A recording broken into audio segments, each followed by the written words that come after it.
Sorry. I've got another business trip next week. Wait, next week as in? It overlaps with your birthday. I won't be back until the night after. Oh. That's disappointing, but if it's for work, it can't be helped. I'm really sorry. We always decide to spend our birthdays together at home. I'll make sure we celebrate properly when I get back. My business trip coincides with my husband Ken's birthday.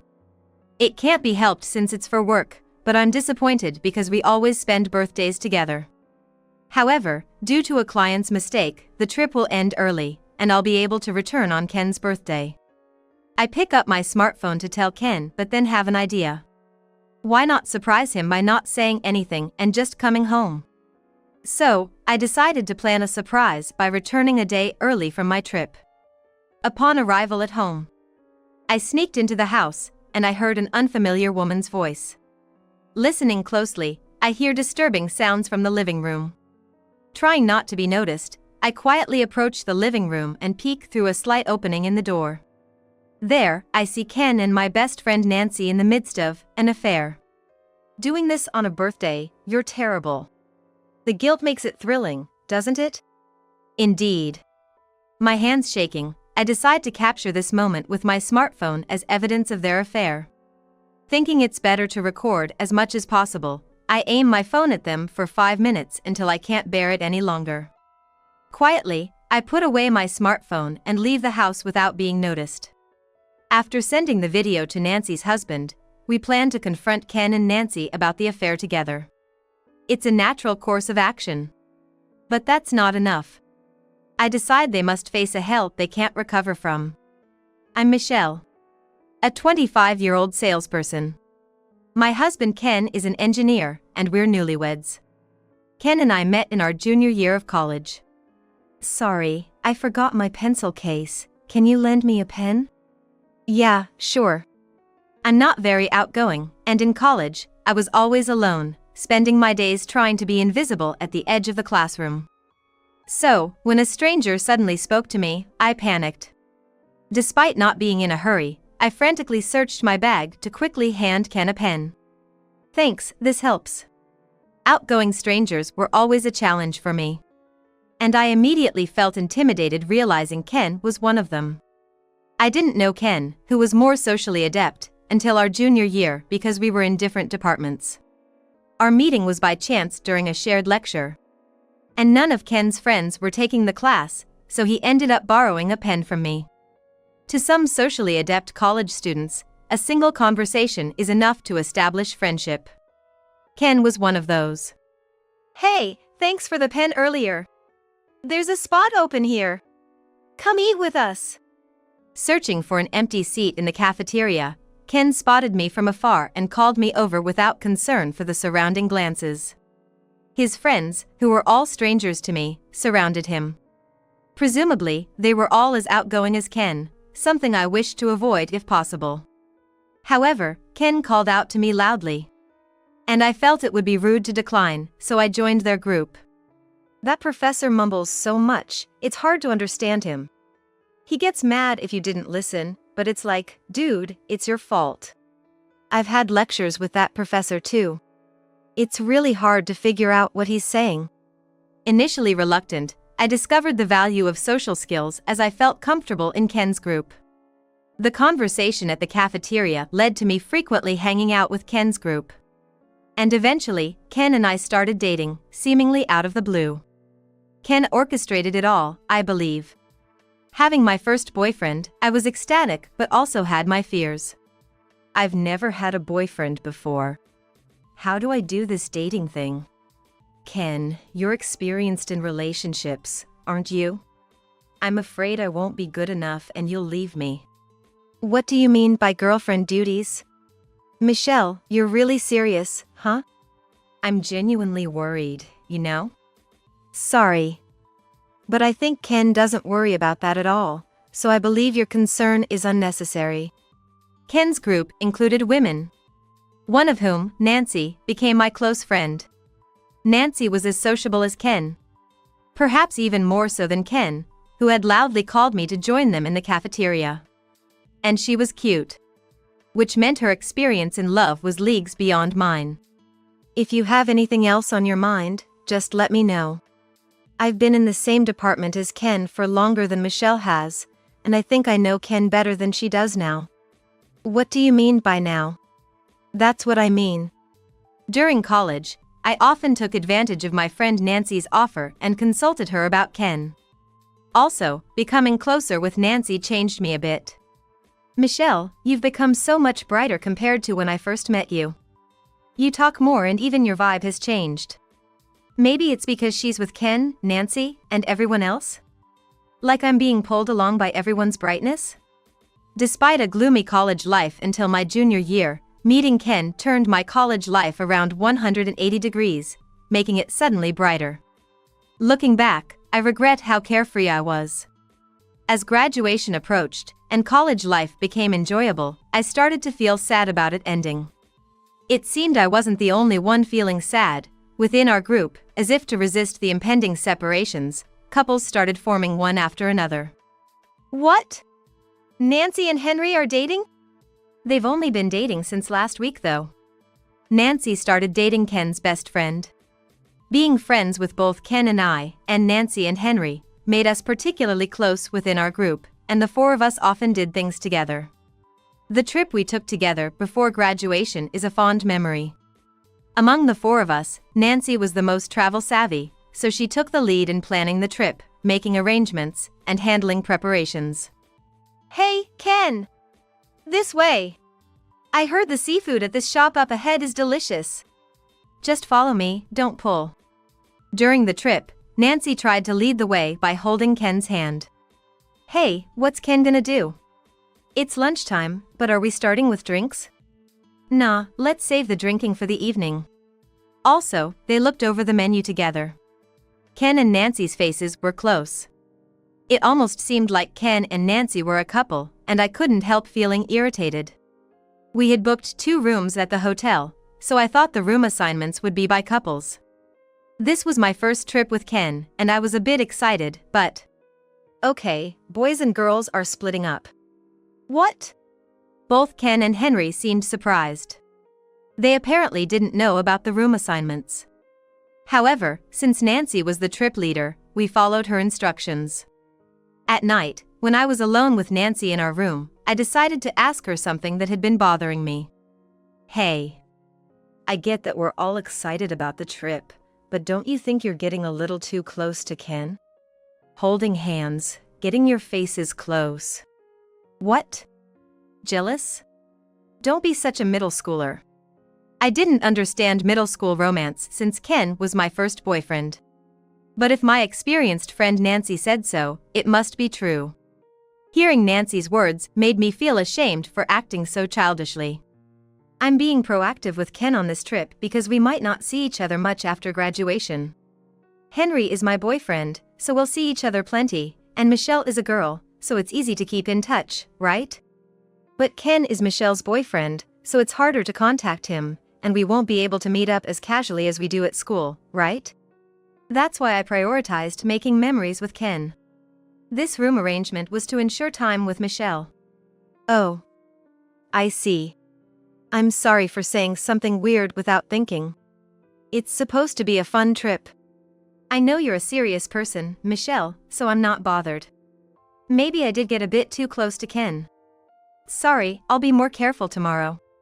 No, it's okay. Keep making memories with Ken. But maybe keep an eye on the distance? Got it. And after we graduate, let's all keep in touch, okay? Don't hesitate to contact Ken. Yeah. Thank you. I felt relieved knowing Nancy wanted to stay friends with me and Ken even after graduation. This trip turned out to be a good one. After graduation, I started working in corporate sales, and Ken became an engineer. We said we'd meet up regularly before graduating. But life isn't that easy. Nancy, looks like meeting up next week is going to be tough. Yeah, I've heard the same from my side. Henry's schedule is unclear until the last minute. Starting work really does change things. I feared we might drift apart and stop meeting together. Becoming adults brought other anxieties as well. I can't take it anymore. Work is so hard. About 5 months after joining the company and finishing the training, my husband Ken's mental health took a hit as the work started to get intense. Even if I suggested meeting up during the weekends, he would ask to be left alone and wouldn't come out of the house. I was worried that he might quit his job or even suggest we separate. During such times, my friend Nancy, who had also become an engineer, was a reliable support. Since Nancy is an engineer too, I think it'd be easier for him to talk about his problems with her than with me. Okay. I'll get in touch and listen to what he has to say. Thank you. I'll do whatever I can to support him too. Nancy and Ken kept in touch, offering each other advice and encouragement for work. Whenever Ken was willing to meet, I listened to him and took him out to distract him from his worries. After about 3 months, Ken's mental state improved. According to Nancy, going through a rough patch right after joining is like a rite of passage for engineers. Nancy knew about this beforehand and had prepared accordingly, so she managed to stay fine. Once Ken overcome this hurdle, his work life smoothed out. This alleviated one of my worries, and I was able to concentrate better on my job. As we got accustomed to our jobs, we started meeting with Nancy and her husband about once every 6 months. When things start going well, it seems everything else follows suit, and I received some happy news. 2 years after we started working, Nancy announced she was pregnant, and Ken and I went to visit them. Congratulations! So, there's a baby on the way. When are you planning the wedding? If we start planning now, I'll have a big belly by the time of the wedding, so we're thinking of doing it after the birth. I see. A bit of a wait to see Nancy in a wedding dress then. But still, a baby and then a wedding, huh? That might put pressure on Ken, you know. Sorry. That's not what I meant. Looking at Ken's face, I could tell he felt a bit pressured. Panicked, I wasn't sure how to make it better and started flustering. Seeing my distress, Nancy threw me a lifeline. We're getting married, but there's no rush since we're only 24. We're not even fully settled in our careers yet, and a baby might make things harder. It's probably better to wait a bit longer, get our footing solid, then think about marriage. But, once married, we can share and consult on not just work but marital life issues too, which I'm looking forward to. Our relationship won't change, right? Nancy spoke soothingly, looking at Ken. Hearing her words, Ken's expression seemed to soften. It appears I rely on Nancy a lot. Despite her reassurance that there's no rush, the following year, Ken and I decided to get married. When looking for a house, we made sure it was within a commutable distance to our jobs and as close as possible to Nancy and her husband's home. It wasn't exactly nearby, being about an hour's drive away, but it was closer than before. Increasing our meetups. Nancy's child is already a year old, huh? Grown so much. Now that you and Ken are married, is a baby soon on the cards? Don't rush things like that. Raising a child is hard work. Nancy ended up quitting her job, after all. I thought I could handle both work and parenting at first, but balancing them turned out to be impossible. I plan to find a part-time job once things settle down a bit. Ken listened silently, gratefully accepting the advice from our more experienced friends. It seemed like he was taking their words to heart, which reassured me about our future family life.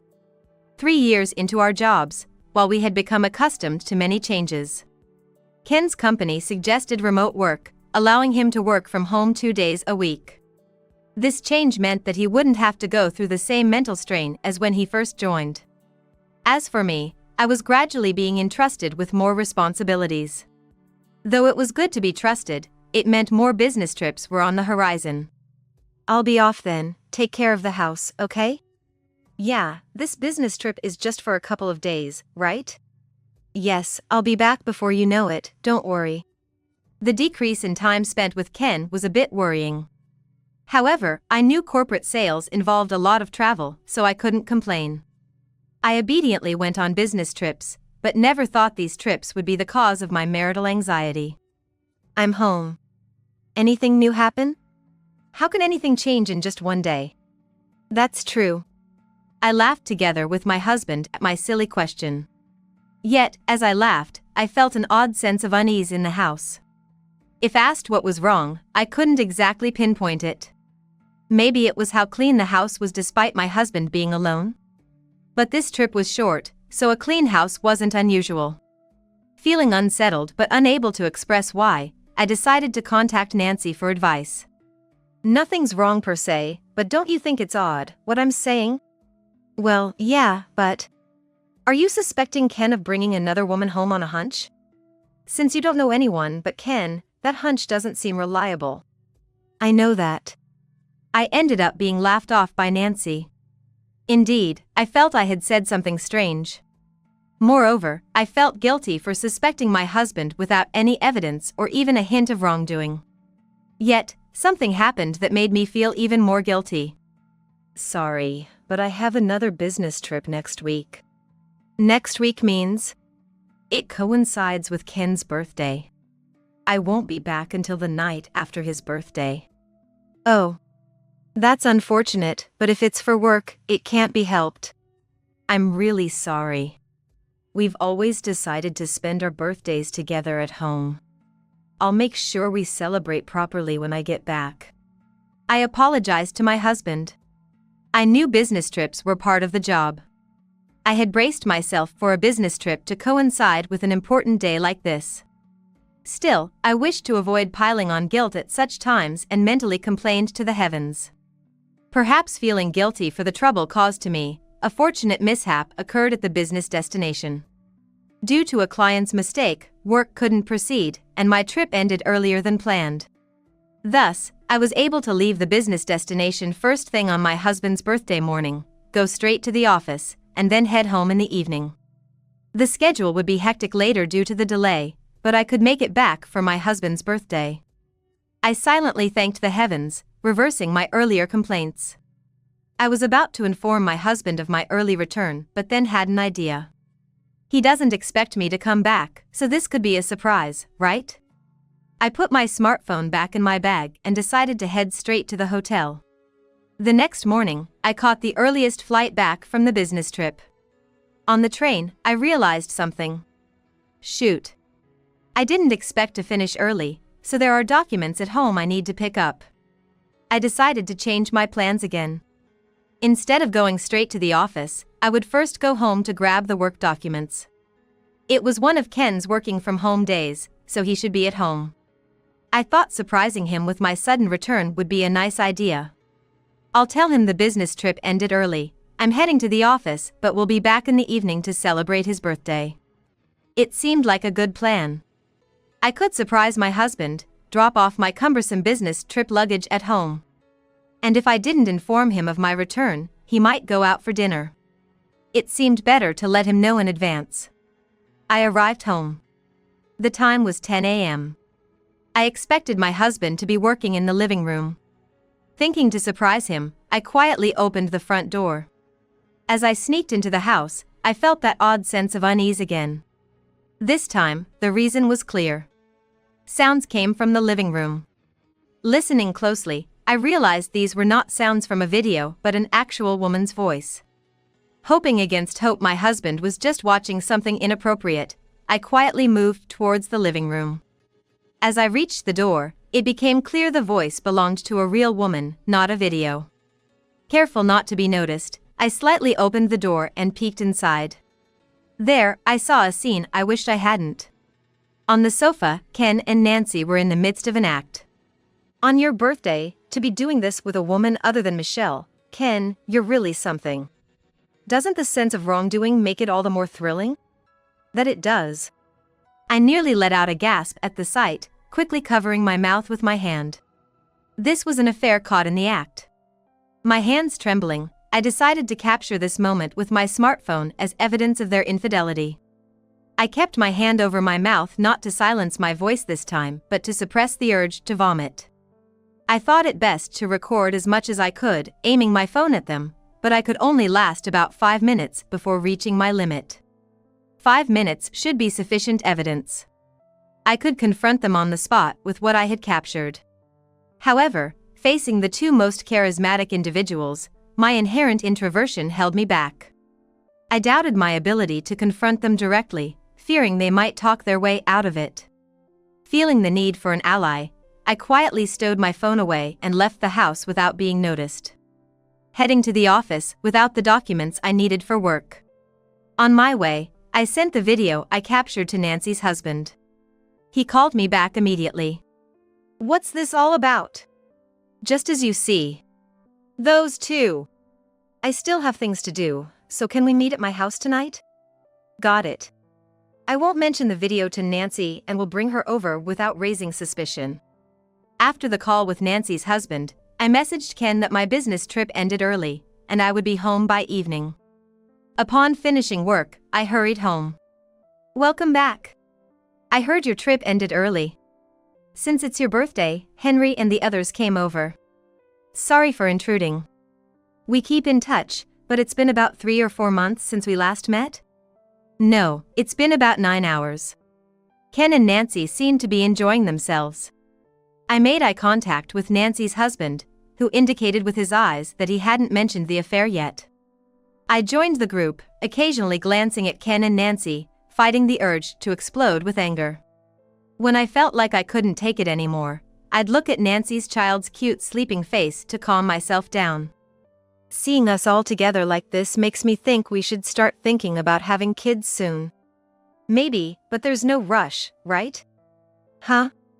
I thought you wanted kids soon, Michelle? What changed? The conversation continued as if nothing was amiss. It was too soon to confront them about the affair. Then, finally, the doorbell rang. "Long time no see. How are you guys?" "Michelle's parents?" "Surprise. Did we get you?" "Of course, you did. Please, have a seat."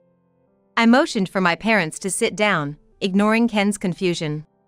Our parents, sensing the tension, sat down without a word. As we all engaged in conversation, the doorbell rang again. "Hey, Ken. Sorry to disturb you." "Michelle, it's been a while." "What? Dad? Mom? You invited both of them too? Isn't this a bit much just for my birthday?" "Do you think so? I thought the bigger the surprise, the better." I made eye contact with my in-laws, who seemed to have grasped the situation. The doorbell rang again. "Hi guys. Thank you for having us." "Wait, Dad? Mom? Why are you here?" "I invited them." Eye contact with Nancy's parents confirmed they too understood the situation. With both sets of our parents suddenly joining us, adding to the unusual gathering. Nancy's parents too arrived, deepening Ken and Nancy's anxiety as they began to whisper frantically among themselves. But their panic was too little, too late. The doorbell continued to ring, bringing more unexpected guests into our already crowded living room. "Ken, it's been a while. We're coming in." "Nice to see you guys." "Great to see you." Our living room quickly filled to the brim with 14 adults and 1 baby. "What's going on? Isn't this a bit much for a birthday? Even inviting our parents." The situation should be clear by now. Everyone's here because of what happened. I played the video I had recorded and showed it to my husband Nancy. "Stop it, please." Nancy, perhaps not wanting to see her own embarrassing actions, knocked my smartphone out of my hand. But such actions were futile. "You don't have to watch it if you don't want to. I've already sent it to everyone to see for themselves." "What? You're lying, right? So everyone's already seen it? Why would you do something like that? Unbelievable." Overwhelmed by shame, Nancy covered her face with her hands and crouched down. In reality, I had applied a mosaic and made the voices harder to understand using an app for everyone except Nancy's husband, but I decided to keep quiet about that since it seemed to be a good psychological attack. "What is the meaning of this? I demand a proper explanation. Don't just cower there, explain yourself." "Nancy, what's going on here? You really did something despicable." Relatives began to berate my husband and Nancy in unison. The living room had turned into a battlefield, with everyone talking at once, making it hard to discern who was saying what. The noise level was so high that we might receive complaints from the neighbors. Everyone, let's give them a chance to speak. They won't be able to explain themselves in this chaos. I interjected, and the room instantly quieted down. Facing the angry gazes of so many adults, they couldn't remain silent or lie easily. I wanted my husband and Nancy to fully disclose everything they had done. Nancy, why did you do this? I've liked Ken since our freshman year of college. But Ken was popular, and I thought he wouldn't notice me, so I pined for him from afar. Yet, when you, a plain Jane, appeared out of nowhere in our junior year and stole Ken away, I couldn't stand it. Since back then? Yes. If you could date Ken, I thought I should have been able to as well. I regretted not confessing my feelings to him if you two ever broke up. I didn't expect you, being so plain, to last long with him. But you were friendly with me, weren't you? I got close to you for information. If we were friends, I could find out everything about you and Ken, like if you had fights or seemed close to breaking up. But you two never seemed close to splitting up, which was frustrating. So you gave up on Ken and started dating me? I thought even close friends from college would drift apart after graduation. I dated Henry to maintain a connection with Ken. It was fine just being friends with Michelle, but more connections meant more security. That's why I started dating Henry, who was close to Ken. I thought of him as a stepping stone to get to Ken, but then getting pregnant was the worst outcome. My head spun with shock. All my romantic consultations with Nancy had unwittingly aided her in gathering information. The memories of our graduation trip, which were once precious, now felt tainted. Nancy's closeness to my husband was merely an approach tactic, and splitting the rooms by gender during the trip was just to keep me away from Ken. But according to that story, you were still pining for Ken when we started our jobs, right? When did the affair start? Right after we started working, remember when I was struggling mentally? That's when I started contacting Nancy more frequently. Now that you mention it. I consulted with Nancy and even told her we could keep in touch without any worries after graduation. It feels like she set this up. We began getting involved little by little from that time. When you said you couldn't meet because you were mentally exhausted, were you two meeting? I can't believe this started back then. Didn't you think it would end when Nancy got married? It seems she never intended to end things with me. She looked so sad when I told her about the pregnancy, thinking I would cut ties with her. What? What are you starting now? It's true, isn't it? When you said, our relationship won't change, right? Only we understood what that meant, and you looked pleased. What are you talking about? After that, you said, even though you had a child and got married, you still loved Ken. And that it was okay for me to marry too, as long as I was okay being second and staying together. What? I just gave up on you. But since you were good looking and I didn't want to waste that, I thought of you only as a fling. You thought the same, right? That's why, when I said I was okay being second, you immediately married Michelle. Admit it. You just wanted a convenient woman to be with. Driven to the edge, my husband and Nancy started a nasty exchange of words. Just hearing the story made me feel sick. Essentially, the two were in a friends with benefits relationship, with my friend coming over to my house, where my husband was working from home, after dropping her child off at daycare to do their thing. The unease I felt along the way was spot on.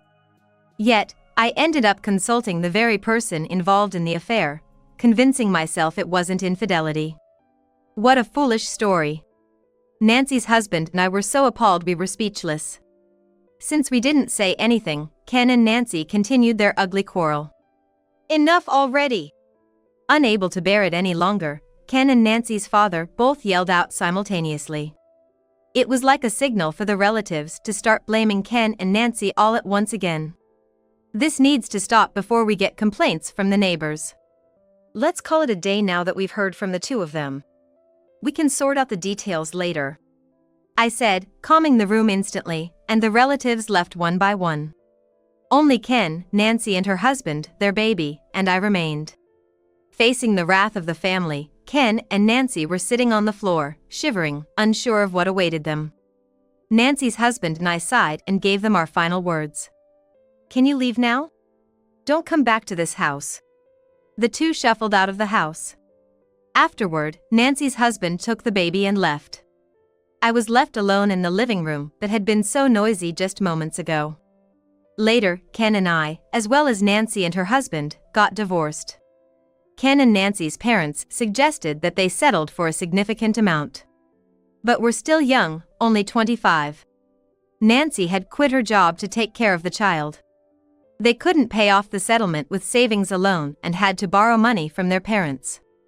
Now, both of them are struggling, paying back their parents while living a tough life. Our divorce legally allowed my ex-husband and my ex-friend to be together.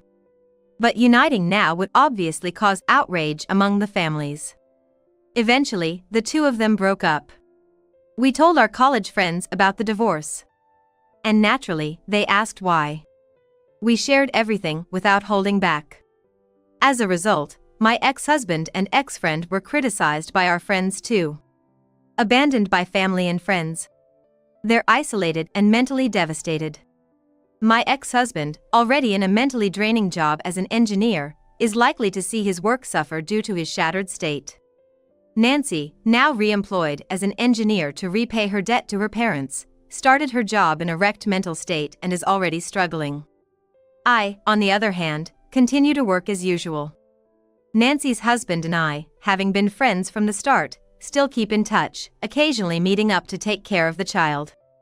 Children are indeed lovely. This attempt was a failure, but I hope to meet someone good next time.